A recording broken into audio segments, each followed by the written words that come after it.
मेरे प्रिय कैडेट्स, आप सभी को मेरा नमस्कार। आज हम 9वीं कक्षा के अंतर्गत आपके लिए तो पाठ्य पुस्तक जो हैं दो प्रकार के हैं। जैसे एक है स्पर्श भाग एक और दूसरा है स्पर्श संचयन भाग एक। तो उसके भी हमने जो थोड़े बहुत अध्यायों का अध्ययन किया है। आज इस लाइव क्लास के अंतर्गत हम व्याकरण भाग के अंतर्गत जो लेखन कौशल्य को बढ़ावा देने वाला संदेश लेखन का आज हम अध्ययन करने जा रहे हैं। संदेश लेखन, संदेश आप हमेशा जो है भेजते हैं। यहाँ पर लेखन यानी लिखना, वही संदेश को जो है लिखने का प्रयास करना है। जैसे कि आप व्हाट्सएप में वगैरह, फेसबुक में संदेश को रवाना करते हैं, किसी का संदेश आप हासिल करते हैं, तो ये वाला जो है इसे हम लिपिबद्ध करना है यानी लेखन। यहाँ पर संदेश को किस तरह लिखा जाता है उसका आज हम विस्तृत जो है अध्ययन करने जा रहे हैं। तो चलिए, इसका शीर्षक है संदेश लेखन। तो इसे जानने के लिए पहले हम इसकी परिभाषा देखना जरूरी है। तो यहाँ पर देखेंगे हम परिभाषा किस प्रकार है। संदेश क्या होते हैं, संदेश क्या होते हैं उसे देखेंगे पहले। संदेश शब्द की उत्पत्ति संस्कृत से मानी गई है। शब्द की उत्पत्ति संस्कृत से मानी गई है, जिसका अर्थ है खबर या समाचार प्राप्त करना। जब कोई व्यक्ति किसी कारणवश किसी दूसरे व्यक्ति से सीधे बात नहीं कर सकता है, तब वह कोई जानकारी या समाचार या खबर या संदेश के जरिए दूसरे व्यक्ति तक पहुंचाता है। वार्तालाप न होने के कारण जो है इन सभी जो है के जरिए, समाचार हो, संदेश हो, खबर हो, इसके जरिए जो है वह व्यक्ति को, दूसरे व्यक्ति को संदेश जो है पहुंचाता है। संदेश किसी व्यक्ति विशेष या किसी समूह द्वारा किसी व्यक्ति विशेष या समूह को दिए जा सकते हैं, समूह को दिए जा सकते हैं। तो आपको पता चला है कि संदेश जो है ये केवल एक व्यक्ति को, एक व्यक्ति को ही नहीं, समूह को भी यह संदेश जो है आप दे सकते हैं। तो ये तो था संदेश क्या होते हैं, इसे हमने देखा। अभी आगे देखते हैं। ये संदेश लिखित या मौखिक दोनों हो सकते हैं। संदेश जो है आप जो है मौखिक भी होते हैं, लिखित भी होते हैं। लिखित जो संदेश आज हम देखने वाले हैं, मौखिक जो मुंह से कहते हैं वही संदेश होता है। संदेश सुखद और दुखद दोनों तरह के होते हैं। किसी पर्व, किसी जो है 10वीं कक्षा पास करने पर उत्सव हो या जो कोई त्योहार हो, उस समय सुखद जो है आप संदेश भेजते हैं। कोई अकालिक मृत्यु हो गई, दुर्घटना हो गई, तो ऐसे भी आप दुखद दोनों तरह के संदेश जो है भेजते हैं। कोई भी संदेश व्यक्तिगत व सामूहिक हो सकता है। देखिए, कुछ मैसेज जो हैं, कुछ संदेश जो हैं, केवल आप व्यक्तिगत यानी किसी एक खास व्यक्ति को भेजते हैं। ये भी हो सकता है, या आप समूह को पूरे जो हैं, जिसे हम कर रहे हैं सामूहिक जो है हम लिंक भेजा करते हैं ताकि सभी जो है ज्वाइन हो जाए ये संदेश। ठीक है। संदेश भूतकाल, वर्तमान काल व भविष्य काल में लिखे जा सकते हैं। संदेश को आप व्हाट्सएप या मैसेज दिमाग में रख लीजिए, आपको समझ में आएगा। भूतकाल भी लिख सकते हैं, वर्तमान काल का भी लिख सकते हैं और भविष्य काल का भी लिख सकते हैं। जैसे कि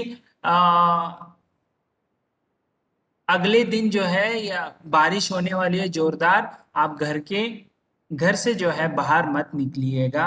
ऐसा मैसेज जो है भविष्य काल का आप दे सकते हैं।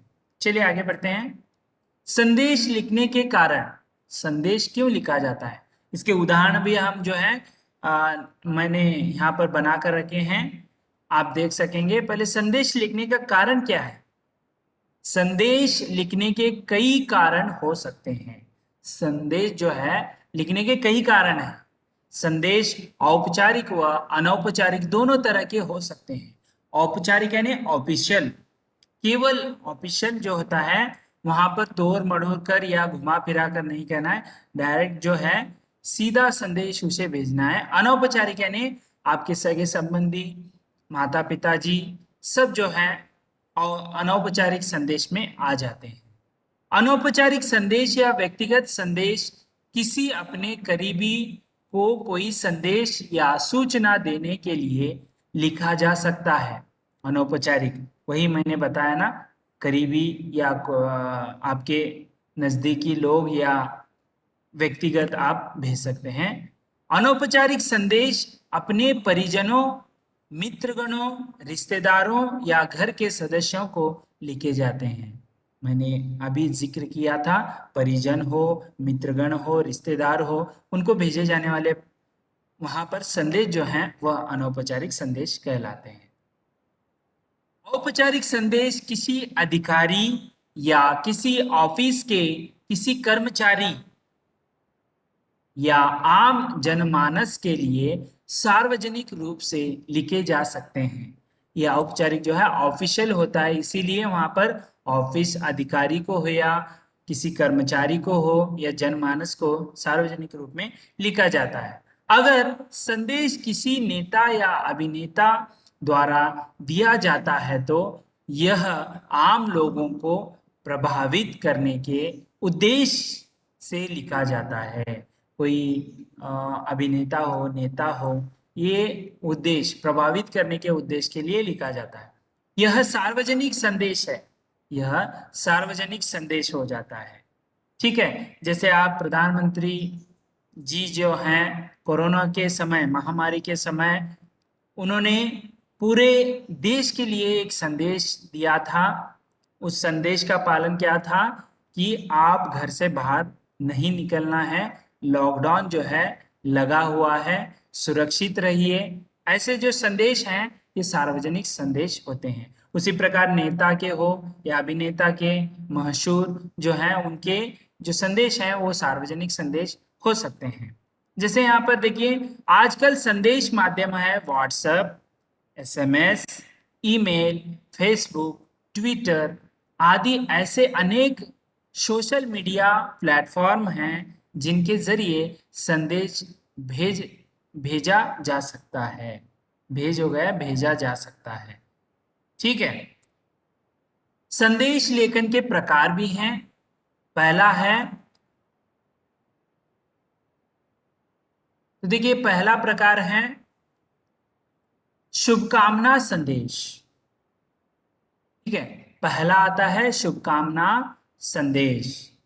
तो देखिए इसका किस तरह बताया यहाँ पर। शुभकामना संदेश मुख्य रूप से किसी व्यक्ति के जन्मदिन, सालगिरह, विद्यार्थियों को उनकी परीक्षा में सफलता प्राप्त करने में, कर्मचारियों के पदोन्नति होने पर भेजे जाने वाले संदेशों को शुभकामना संदेश कहा जाता है। जैसे कि कॉन्ग्रेचुलेशन आप अंग्रेजी में हमेशा कहते हैं, उसे ही शुभकामनाएं देना। ऐसे संदेश किस संदर्भ में कर सकते हैं। एक तो विद्यार्थी जो है उन्नति परीक्षाओं में जो है सफलता प्राप्त को किया हो या ज्यादा अंक हासिल किए हो, जन्मदिन पर, सालगिरह, विवाह, विद्या, ऐसे जो आदि जो हैं इसके ऊपर जो है हम शुभकामनाएं संदेश जो है भेजे जाते हैं।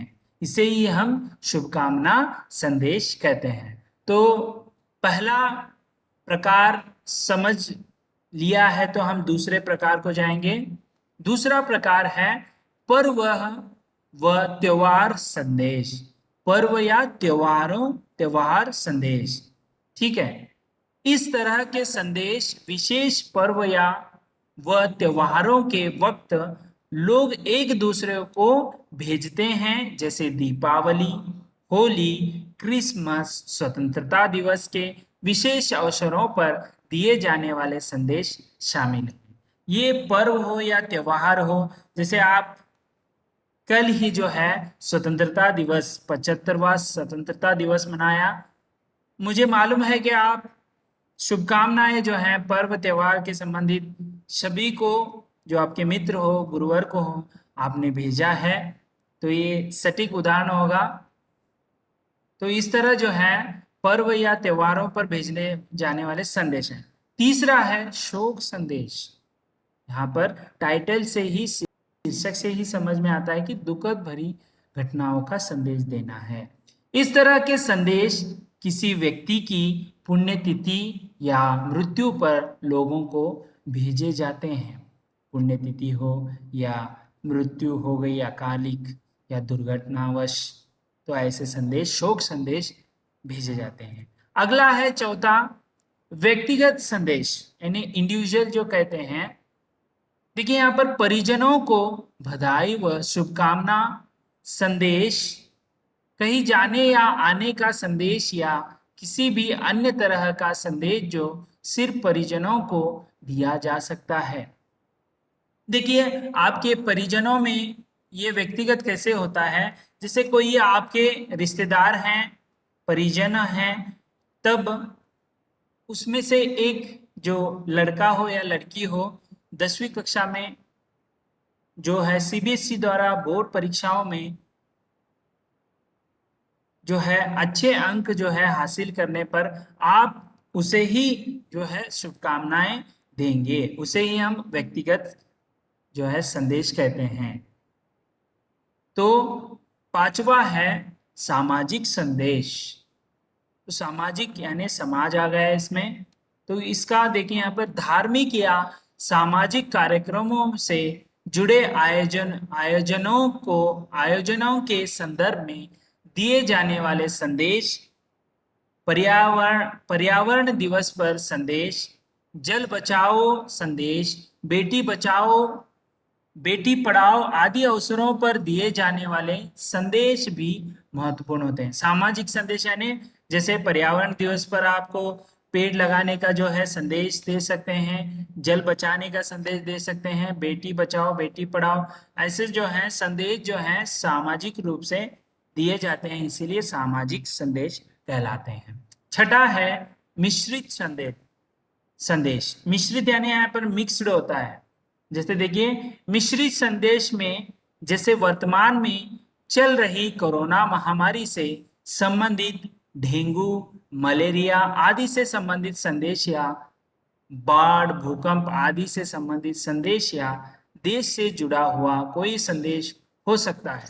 मिश्रित संदेश यानी इसके अलावा जो अभी अभी जो आ जाते हैं, जैसे कोरोना महामारी जो है ये मिश्रित में आ जाता है, मलेरिया हो या बाढ़, भूकंप, ये हमेशा नहीं होते हैं, ये कभी कभार आते हैं, तो इसके लिए यह मिश्रित संदेश कहलाते हैं। चलिए आगे बढ़ते हैं। संदेश लेखन के वक्त किन बातों का ध्यान रखना चाहिए? संदेश जब लिखते हैं तो किन बातों का, क्योंकि आपके जो मल्टीपल चॉइस क्वेश्चन होने के कारण ऐसे क्वेश्चन भी पूछे जाते हैं। संदेश लेखन के वक्त निम्न बातों का ध्यान अवश्य रखना है, आपको जरूरी है, अवश्य ही ध्यान रखना है। पहला है, सबसे पहले संदेश को किसी सीमा रेखा जैसे बॉक्स या गोले के अंदर लिखा जाना चाहिए। तो देखिए ऐसे बॉक्स के अंदर जो है संदेश को लिखना है, क्योंकि आकर्षित होता है। यहाँ पर नंबर जो है कालानुक्रम नहीं है, केवल मैं पॉइंट्स पढ़ूंगा।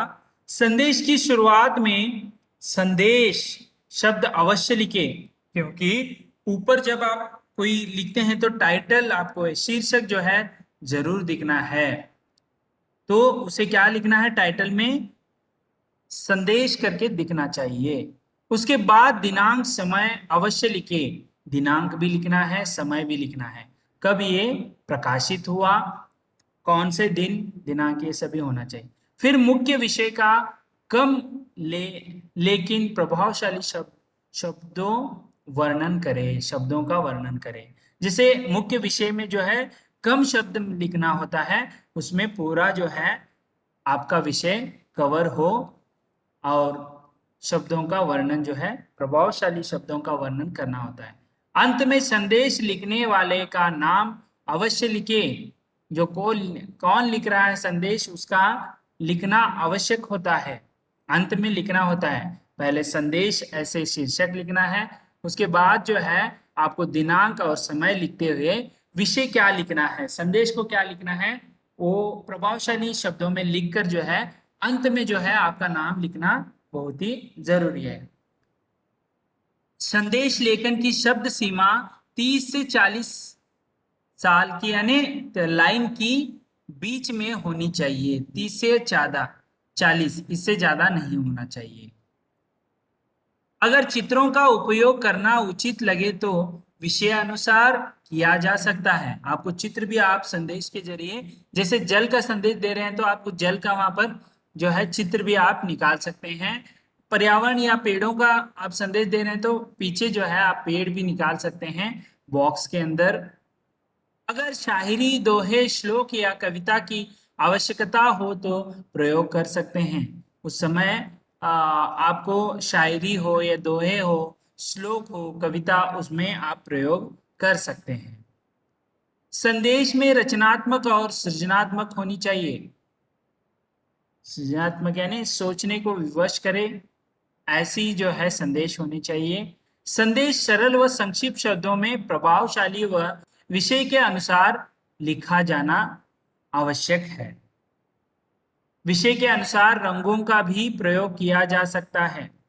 संदेश के अंदर इधर उधर की बातें ना लिखकर केवल विषय वस्तु पर ध्यान देना अति आवश्यक है। ये बातें आपको ध्यान में रखना है कि संदेश लिखते समय जो है इधर उधर के बातें या अन्य विषय को नहीं लिखना है, केवल उससे केंद्रित जो है विषय के संबंधित केंद्रित उतना ही आपको लिखना है। यहाँ पर देखिए, इन सब बातों को समझने के बाद आपको किस तरह प्रारूप जो है, मैसेज राइटिंग का फॉर्मेट जो है, संदेश लेखन का प्रारूप जो है आपको यहाँ पर मैंने दिया गया है, किस तरह ये आपके दिमाग में फिट कर लीजिएगा। इसी के जरिए आपको कोई भी संदेश दिया हो आप लिख सकेंगे। आपके लिए औपचारिक संदेश लेखन का जो है प्रारूप दिखा रहा हूं, औपचारिक ही पूछा जाएगा। तो देखिए यहाँ पर कैसे होता है। पहला है संदेश, आप यहाँ पर देख सकते हैं। पहला क्या है, यहाँ पर संदेश ऐसे लिखा हुआ है। तो दूसरा है दिनांक। संदेश जो है पहले इसके शीर्षक के रूप में आपको लिखना है, बीच में भी लिखेंगे तो चलेगा संदेश। उसके बाद दिनांक आएगा, आज का दिनांक है 16 अगस्त 2021, ऐसे आप लिख सकते हैं। समय, अभी समय जो है 12:55 हो गया है, तो ऐसे आप वहां पर लिख सकते हैं। संबोधन किसके लिए लिख रहे हैं, संबोधन जो है महोदय हो सकते हैं या आदरणीय हो सकते हैं, पूज्य हो सकते हैं। उसके बाद जो है विषय को लिखना है। ज्यादातर ये पत्र की जैसे लगता है, लेकिन शब्द 30 से 40 उतने ही होना है। तो विषय में जो है आपको क्या लिखना है, प्रभावशाली शब्दों का प्रयोग उसके अंदर होना है। विषय जो है, जिस विषय हेतु संदेश दे रहे हैं, संक्षिप्त में बताया गया, उसे आपको यहाँ पर लिखना है। और अंत में जो है आपको जरूर अपना नाम लिखना नहीं भूलना चाहिए। इस तरह प्रारूप जो है होता है। पहला है आपको टाइटल जो है शीर्षक, संदेश, दिनांक, समय, संबोधन, यदि है तो लिखना है, नहीं तो नहीं। विषय की ओर आना है, उसके बाद जो है आपका नाम लिखना जरूरी है। उसी प्रकार दूसरा एक है, देखिए यहाँ पर संदेश है, दिनांक है और समय है। यहाँ पर संबोधन दिया नहीं है, सीधा आपको विषय के ओर आना है और विषय जो है प्रभावशाली होना चाहिए। उसके बाद जो है आपका नाम लिखना है। तो चलिए कुछ मैंने यहाँ पर लिए हैं जो लिखे हुए थे। गणतंत्र विषय देखिए किस तरह आ सकता है।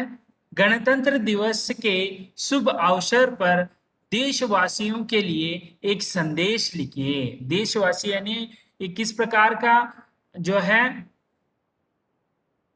पर्व त्योहार में भी आ सकता है, सामाजिक संदेश भी हो सकता है। तो आपको देखिए बॉक्स में ही लिखना है। पहले बॉक्स बना लीजिए, स्वतंत्रता दिवस पर शुभकामना संदेश, इस तरह भी आप लिख सकते हैं या संदेश करके भी आप लिख सकते हैं। उसके बाद जो है चित्र यहाँ पर दिया है। मैंने पहले ही बताया था आपको, यदि चित्र कोई उसके संबंधित है तो आप निकाल सकते हैं। दिनांक देखिए 15 अगस्त 2000, यहाँ पर 20 दिया है, 21 आप ऐसे लिखिए। समय है 6 बजे सुबह के। तो स्वतंत्र दिवस कल आपने मनाया था, उसके शुभकामना के लिए संदेश लिखा गया है। तो देखिए यहाँ पर तो दिनांक लिखा, पहले टाइटल लिखा यानी शीर्षक, उसके बाद कोई चित्र है तो आप निकाल सकते हैं, उसके बाद दिनांक और समय, उसके बाद सीधा विषय को आना है। समस्त देशवासियों को स्वतंत्रता दिवस की हार्दिक शुभकामनाएं। आइए स्वतंत्रता दिवस के शुभ अवसर पर हम सब मिलकर अपने देश को चहुमुखी विकास के मार्ग पर अग्रसर करने का दृढ़ संकल्प लेते हैं। तो ये मुख्यमंत्री द्वारा दिया गया संदेश है, इसीलिए अंत में जो है आपका नाम की जगह यहाँ पर मुख्यमंत्री आया है, वहां पर अपना नाम डाल सकते हैं। इस तरह आपको समझ में आया होगा किस तरह जो है संदेश लेखन होता है। और एक मैं यहाँ पर दिखाने की कोशिश करूंगा। दूसरा है यहाँ पर देखिए, जन्म दिवस पर शुभकामनाएं संदेश। तो टाइटल देखिए, संदेश जो है लिखना है आपको, जन्म दिवस पर शुभकामनाएं, शुभकामनाएं संदेश। तुम जियो हजारों साल, साल के दिन हो 50,000। तो देखिए ये उन्होंने कहा था, कोई कविता है या मुहावरा है तो आप डाल सकते हैं, चित्र है तो चित्र डाल सकते हैं। तो पहला संदेश का जो शीर्षक हो गया, उसके बाद कविता या चित्र कोई भी डाल लीजिए। उसके बाद आपको लिखना क्या है, दिनांक, समय। उसके बाद विषय देखिए, प्रिय बेटा अभिषेक, जन्मदिन की हार्दिक शुभकामनाएं। आप दीर्घायु हो, स्वस्थ रहे और जीवन में निरंतर उन्नति के मार्ग पर अग्रसर रहे, यही मेरी ईश्वर से प्रार्थना है। नीचे लिखा है नाम कामिनी। तो इस तरह जो है संदेश लेखन। तो मैं समझता हूं कि आप विस्तृत रूप से इसका जानकारी जो है हासिल किया है। तो अगले वीडियो में हम या अगले क्लास में नए विषय के साथ फिर से आएंगे। धन्यवाद।